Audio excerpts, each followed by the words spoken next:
Shalom. Kesempatan kali ini kita akan membahas hidup sebagai insan Pentakosta. Siapakah yang dimaksud dengan insan Pentakosta?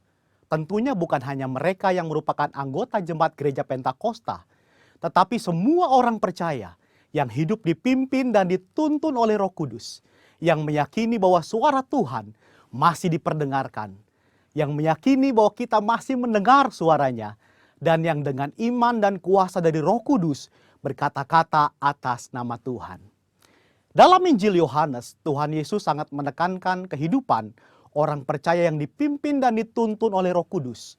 Betapa Roh Kudus menempati peran yang sentral dan penting dalam kehidupan orang percaya. Kehidupan orang percaya sudah seharusnya adalah kehidupan yang dipimpin oleh Roh Kudus, bukan sekedar hikmat, kepintaran, kehebatan, dan kebijaksanaan kita sendiri. Kehidupan yang dipimpin oleh Roh Kudus dimulai ketika pencurahan Roh Kudus pada hari Pentakosta sebagaimana dicatat dalam Kisah Para Rasul. Dalam Kisah Para Rasul, Roh Kudus terlibat dalam pengambilan keputusan, menuntun, mengarahkan, dan memimpin para pemimpin jemaat dalam pekerjaan pelayanan dan penuntasan amanat agung Tuhan Yesus.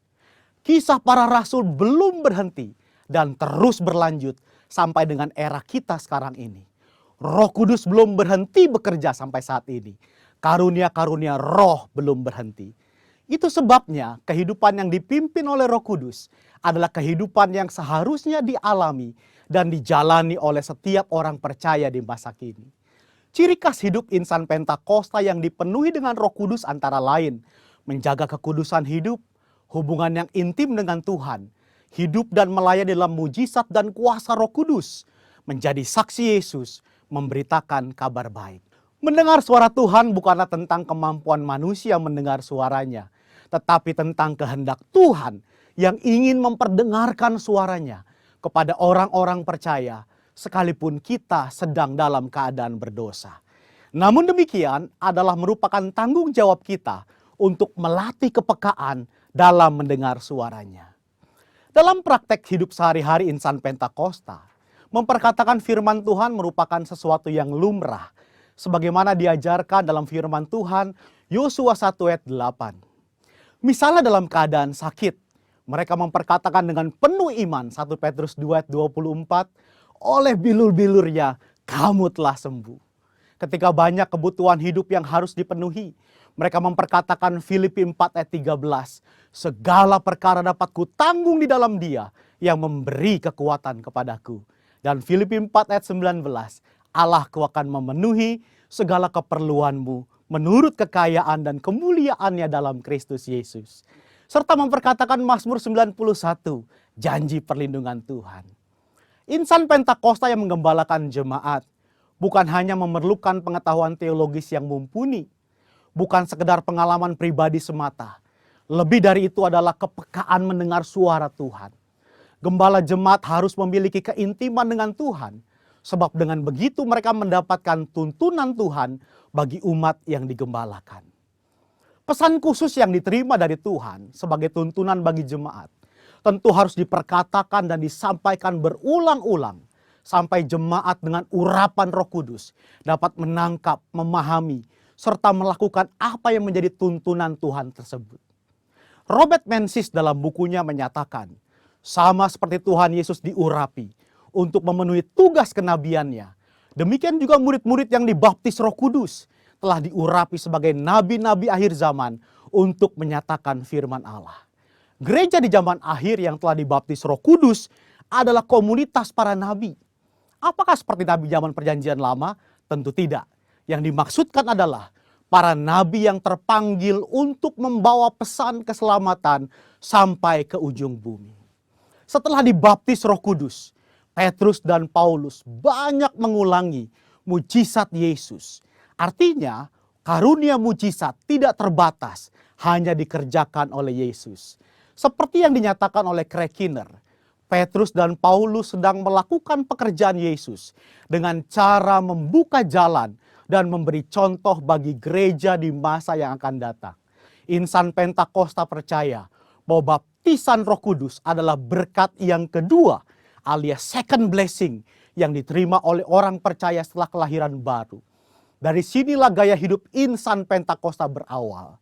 Saudaraku dikasih Tuhan, kita harus bangga hidup sebagai insan Pentakosta. Tuhan Yesus memberkati. Shalom Bapak Ibu yang dikasih Tuhan, apa kabar? Saya percaya semua baik-baik dalam pemeliharaan dan perlindungan Tuhan yang sempurna. Hari ini saya akan menyampaikan tema arti hidup yang sesungguhnya.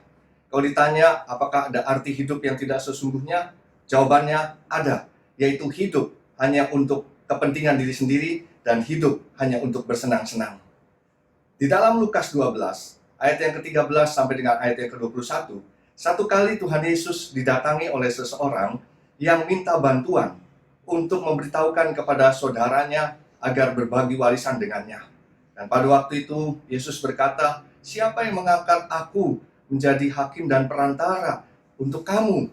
Tuhan Yesus ingin menegaskan bahwa dia datang ke dalam dunia ini bukan untuk urusan keuangan, tetapi dia datang untuk memberikan hidup yang sesungguhnya. Kemudian Tuhan Yesus berkata demikian, "Berjaga-jagalah dan waspadalah terhadap segala ketamakan, sebab walau seorang berlimpah-limpah hartanya, hidupnya tidak tergantung daripada kekayaannya itu." Kemudian Tuhan Yesus melanjutkan dengan mengatakan satu perumpamaan. Dia katakan ada seorang kaya yang memiliki tanah yang hasilnya berlimpah-limpah. Saya percaya kalau seorang itu diberkati oleh Tuhan, dia bisa memiliki hasil yang berlimpah-limpah dalam segala aspek kehidupannya. Dan orang kaya ini melihat lumbung-lumbung tempat penyimpanan hasil tanahnya itu ternyata tidak mencukupi karena terlalu kecil. Itu sebabnya orang kaya ini berusaha untuk membongkar semua lumbung-lumbungnya itu dan memperbesar supaya bisa muat hasil tanahnya yang berlimpah-limpah. Saya percaya sampai di sini juga orang kaya itu tidak salah. Karena kalau Tuhan memberkati berlimpah-limpah dan lumbungnya terlalu kecil, tentunya dia harus memperluas lumbung-lumbungnya tempat penyimpanannya itu.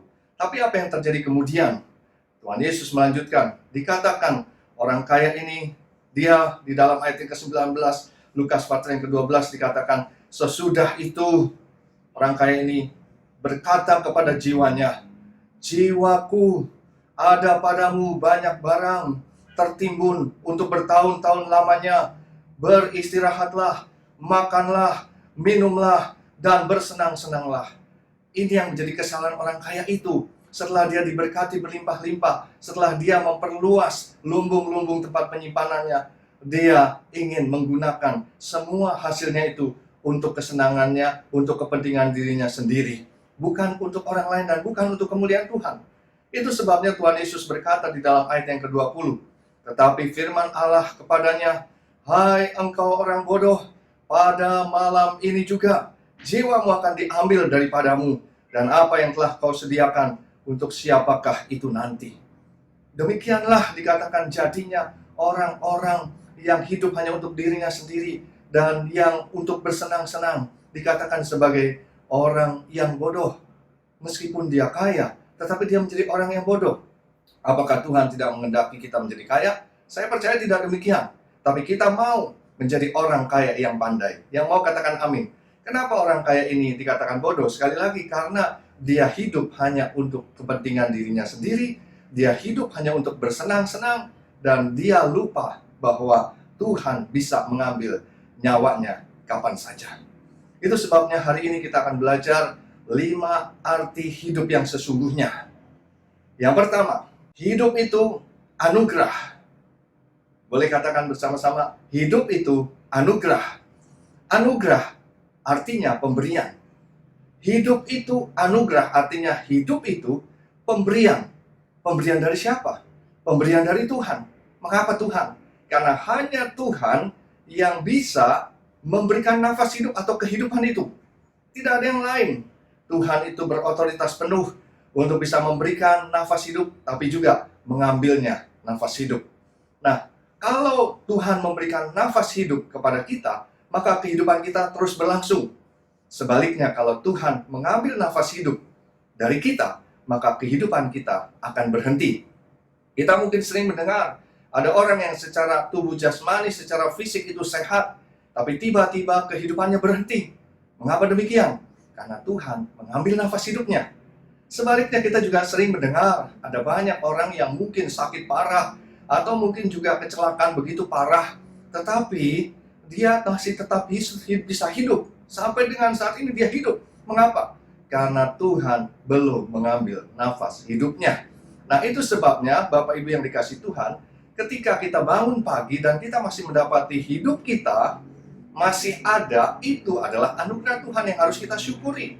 Kalau kita masih bisa hidup dan bangun pagi-pagi, itu bukan karena kita bisa menjaga diri kita, bisa melindungi diri kita, karena kita makan yang baik sehingga kita bisa hidup. Tidak. Semua itu karena anugerah Tuhan. Karena Tuhan yang masih mengaruniakan nafas hidup itu kepada kita semua. Itu sebabnya sekali lagi, setiap kali kita mendapati diri kita masih hidup, kita harus bersyukur karena semua anugerah Tuhan. Satu kali Tuhan Yesus pernah mengatakan begini, apa gunanya seorang memiliki seluruh dunia, tapi kehilangan nyawanya? Artinya, saudara, Tuhan Yesus ingin mengatakan, walaupun kita berlimpah-limpah harta kita dan kita memiliki segala dunia, tetapi kalau kita mati, semua tidak bisa kita nikmati. Seperti dalam perumpamaan orang kaya tadi, dia berlimpah-limpah hartanya, tapi dia lupa bahwa kalau pada malam itu Tuhan mengambil nyawanya, mencabut nyawanya, maka dia tidak bisa menikmati kekayaannya itu. Tapi sebaliknya, ketika kita mungkin tidak punya apa-apa, tidak punya harta, tidak punya kekayaan, tapi kita masih punya hidup, itu adalah anugerah yang harus kita syukuri. Tuhan Yesus pun juga pernah berkata demikian, hidup itu lebih penting daripada makanan. Artinya, saudara, kalaupun kita disediakan makanan yang lezat, yang mahal, tapi kita mati, kita tidak bisa menikmati. Sebaliknya, apabila kita tidak punya makanan apa-apa, barangkali makanan yang sangat sederhana, tapi kita masih punya hidup, maka itu harus kita syukuri, karena itu adalah anugerah Tuhan. Hari ini kita belajar yang pertama, arti hidup yang sesungguhnya. Hidup itu adalah anugerah yang harus kita syukuri setiap hari. Yang mengerti dan percaya katakan amin. Hal yang kedua, arti hidup yang sesungguhnya. Hidup itu kesempatan. Boleh katakan bersama-sama. Hidup itu kesempatan. Kesempatan berbicara mengenai waktu dan peluang. Hidup itu kesempatan, artinya hidup itu adalah waktu dan peluang yang Tuhan berikan kepada kita. Semua orang, termasuk kita semua, saudara, diberikan kesempatan, yaitu waktu dan peluang yang sama oleh Tuhan. 24 jam dalam sehari. Sekarang tinggal bagaimana kita menggunakan kesempatan yang Tuhan berikan ini. Hidup yang sesungguhnya ialah ketika kita bisa menggunakan kesempatan, yaitu waktu dan peluang yang Tuhan berikan dengan sebaik-baiknya, sesuai dengan rencananya. Berbicara mengenai kesempatan, yaitu waktu dan peluang, sangat penting bagi kita untuk mengingat hal ini. Yang pertama, kesempatan itu dapat berlalu. Artinya, kalau kita tidak gunakan, maka kesempatan itu akan berlalu dan tidak akan kembali lagi.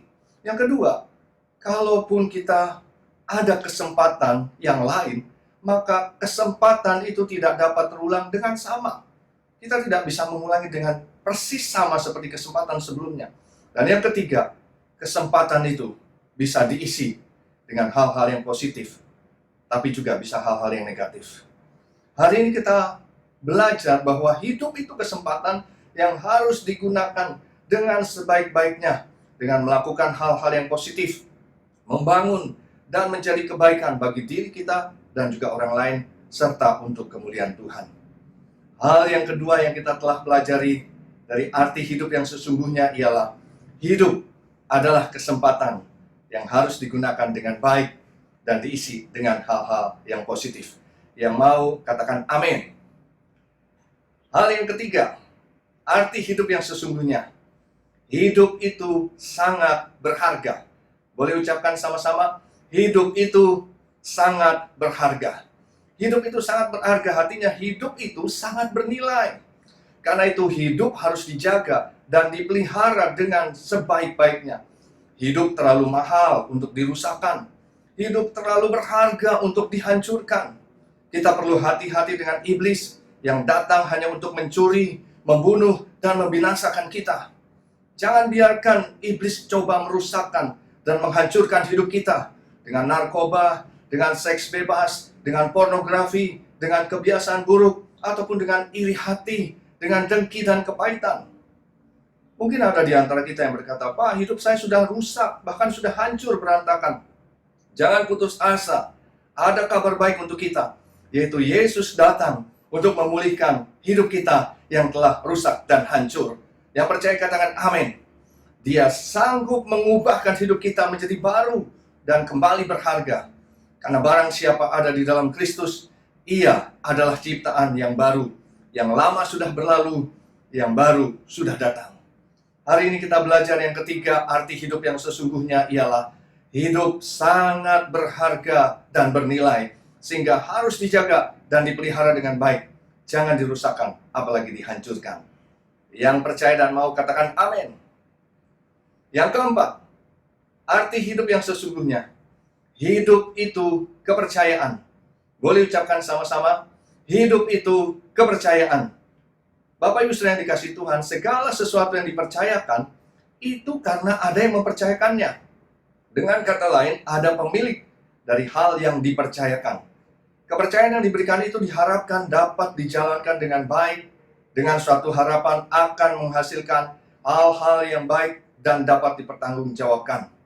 Demikian juga dengan hidup ini, dengan hidup saudara dan saya, merupakan kepercayaan yang Tuhan berikan kepada kita untuk dijalankan dengan benar, dengan harapan akan menghasilkan kehidupan yang baik, yang memuliakan Dia, serta dapat dipertanggungjawabkan di hadapannya sebagai pemilik kehidupan itu. Di dalam perumpamaan yang Tuhan Yesus berikan tadi, orang kaya itu dipercayakan kehidupan yang berlimpah-limpah hasil tanahnya dan lumbung penyimpanan yang besar. Namun sayang, orang kaya itu lupa bahwa hal itu hanyalah kepercayaan yang Tuhan berikan kepadanya, yang harus dimengerti bukan merupakan miliknya, yang sedikit pun tidak boleh diambil, apalagi untuk dinikmati hanya bagi dirinya sendiri.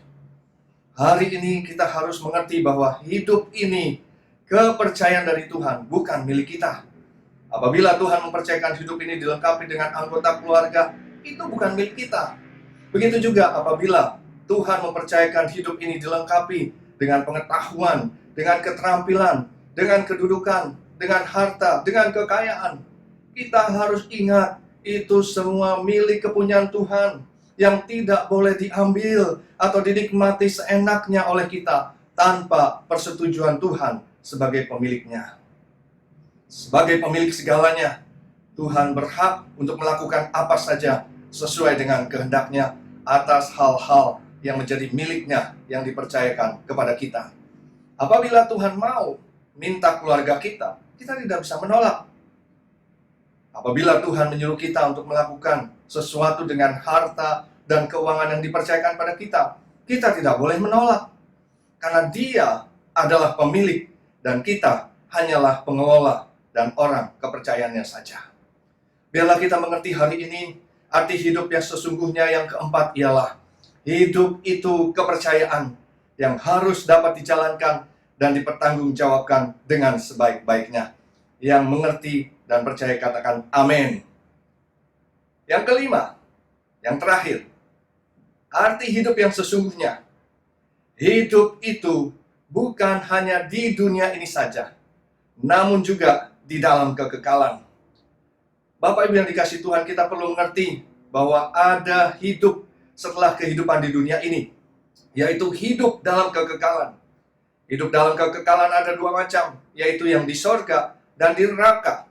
Secara insting semua orang sudah tahu bahwa sorga itu tempat yang indah, sedangkan neraka tempat yang sangat mengerikan dan tempat penghukuman serta penyiksaan kekal. Tentunya Bapak Ibu dan saya, kita semua mau masuk ke sorga. Yang mau katakan amin. Pertanyaannya, apakah kita sudah siap atau mempersiapkan diri untuk hidup dalam kekekalan di sorga? Apakah arah hidup yang sedang kita jalani saat ini betul-betul menuju ke sorga atau sebaliknya menuju ke neraka? Satu hal yang ironis yang seringkali saya temui, banyak orang mau ke sorga, tapi kalau disuruh berangkat duluan tidak mau. Ini namanya belum siap untuk masuk sorga. Nah, Bapak Ibu yang dikasih Tuhan, bagaimana caranya kita bisa mempersiapkan diri untuk masuk surga? Yang pertama, kita harus percaya kepada Tuhan Yesus Kristus sebagai Tuhan dan Juru Selamat semua manusia. Karena Tuhan Yesus pernah berkata, "Akulah jalan, kebenaran, dan kehidupan. Tidak ada seorang pun dapat sampai kepada Bapa, tidak dapat seorang pun dapat sampai ke surga kalau tidak melalui aku." Itu sebabnya yang pertama, kita harus percaya dan menerima Yesus Kristus sebagai Tuhan dan Juru Selamat pribadi kita. Yang kedua, bagaimana kita bisa mempersiapkan diri untuk bisa masuk surga? Kita harus mengikuti petunjuk jalan Tuhan, yaitu dengan melakukan firman Tuhan di Alkitab setiap hari. Itu adalah petunjuk jalan ke surga atau heaven map-nya kita. Kita terbiasa dengan yang namanya Google Maps atau Waze untuk menunjukkan jalan ke tempat yang kita akan tuju. Alkitab, firman Tuhan adalah petunjuk jalan untuk kita bisa melewati lorong-lorong, jalan-jalan, baik jalan besar, jalan kecil, untuk kita bisa sampai ke surga. Dan yang ketiga, bagaimana kita bisa mempersiapkan diri untuk bisa masuk ke surga? Jangan berhenti di tengah jalan. Kita harus taat dan setia sampai akhir kepada Tuhan. Apapun yang menjadi halangan, rintangan, tantangan, kita harus jalan terus. Taati apa yang menjadi firman Tuhan, apa yang menjadi kehendak Tuhan, supaya kita pada akhirnya, ujungnya sampai ke surga. Biarlah hari ini kita juga mengerti arti hidup yang sesungguhnya yang kelima ini, ialah hidup itu bukan hanya di dunia ini saja, tetapi dalam kekekalan yang harus kita persiapkan dengan semaksimal mungkin. Demikian firman Tuhan hari ini. Saya percaya kita belajar arti hidup yang sesungguhnya dan kita akan hidupi arti hidup yang sesungguhnya ini. Tuhan Yesus memberkati. Mari kita akan berdoa. Bapa di surga, terima kasih hari ini kami boleh belajar mengenai arti hidup yang sesungguhnya. Engkau mengajar kami bahwa hidup itu adalah anugerah. Kami mau mensyukuri setiap hari. Terima kasih buat nafas hidup yang selalu Engkau berikan Tuhan, yang sampai dengan saat ini Engkau berikan. Kami juga mengucap syukur bahwa hidup itu adalah kesempatan. Kami akan mempergunakan hidup ini dengan sebaik-baiknya ya Tuhan. Terima kasih. Kami juga mengucap syukur bahwa hidup itu sangat berharga. Kami tidak akan merusakkannya Tuhan. Kami tidak akan menghancurkan dengan hal-hal yang negatif. Kami juga mengucap syukur bahwa hidup itu adalah kepercayaan dari Tuhan yang kami harus jalankan juga dengan sebaik-baiknya. Kami juga mengucap syukur bahwa Engkau mengingatkan kami bahwa hidup ini bukan hanya di dunia ini saja, tetapi juga hidup di dalam kekekalan. Dan kami akan mempersiapkan diri dengan sebaik-baiknya. Hamba-Mu berdoa buat anak-anak-Mu saat ini yang sedang melihat video ini, mendengarkan firman ini, Tuhan, Engkau berkati supaya kami semua bisa hidup dalam arti hidup yang sesungguhnya. Kami berdoa tangan Tuhan yang kuat terus menuntun dan memimpin kami dalam jalan-jalan kehidupan kami, sehingga pada akhirnya kami boleh mengalami perjumpaan dengan Tuhan dalam kekekalan di sorga. Terima kasih Bapak, berkati anak-anak-Mu dalam masa pandemi COVID-19 ini. Kami tahu ada banyak orang-orang yang masih menderita, baik karena sakit penyakit, karena persoalan ekonomi, karena pekerjaan usaha mereka, dalam segala macam Tuhan. Kami berdoa biarlah tangan Tuhan yang kuat terus menuntun dan menyertai mereka, melindungi mereka, bahkan memberkati mereka. Terima kasih Bapak, kami percaya kami semua akan keluar dengan segera dari pandemi ini. Dalam nama Tuhan Yesus, kami mengucap syukur dan berdoa. Haleluya. Kita semuanya percaya dan diberkati, bersama-sama katakan, amin.